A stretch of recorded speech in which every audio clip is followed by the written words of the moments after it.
तो फ्रेंड, आज की वीडियो सीरीज के अंदर हम टॉपिक डिस्कस करने वाले हैं थर्मोप्लास्टिक एंड थर्मोसेटिंग पॉलीमर क्या होते हैं, क्या डिफरेंस इनके बीच में होता है। डायरेक्टली एग्जामिनेशन में क्वेश्चन पूछे जाते हैं, तो आइए स्टार्ट करते हैं।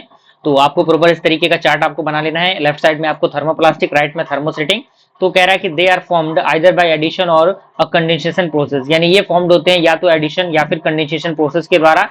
एंड ये फॉर्म्ड होते हैं बाय ओनली कंडेंसेशन प्रोसेस, यानी केवल कंडेंसेशन प्रोसेस के अकॉर्डिंग ये फॉर्म्ड होते हैं। दूसरा पॉइंट कह रहा है कि लीनियर और ब्रांच स्ट्रक्चर, यानी इसका जो स्ट्रक्चर होता है लीनियर और ब्रांच होता है, और ये 3 डायमेंशनल होता है, क्रॉस लिंक्ड होता है और नेटवर्क स्ट्रक्चर्ड होता है। क्लियर। तीसरा पॉइंट कह रहा है कि वंडर वाल्स और हाइड्रोजन बॉन्ड, यानी इसके अंदर वंडर वाल और हाइड्रोजन बॉन्ड होता है और इसके अंदर स्ट्रॉन्ग कोवैलेंट बॉन्ड होता है।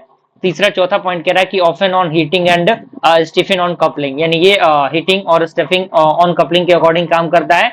एंड ये आपका पॉइंट जो है थर्मोसेटिंग के अंदर कि डोंट सॉफ्टन ऑन हीटिंग, यानी ये हीटिंग पे सॉफ्टन नहीं होता। क्लियर। अगला पॉइंट कह रहा है कि कैन बी री मोल्डेड, रीसेप्ड एंड रीयूज, यानी इनको रिमोल्ड किया जा सकता है, रीसेप्ट किया जा सकता है और रीयूज किया जा सकता है, लेकिन इनको इन तीनों में से कोई भी चीज इसके अंदर पॉसिबल नहीं हो सकती। अगला पॉइंट कह रहा है कि can be reclaimed and recycle, यानी दो थर्मोप्लास्टिक है उनको रिक्लेम किया जा सकता है और रिसाइकल भी किया जा सकता है उसका, लेकिन थर्मोसेटिंग पॉलीमर जो होते हैं उनका रिसाइकलिंग और रिक्लेम्ड उनका नहीं हो सकता।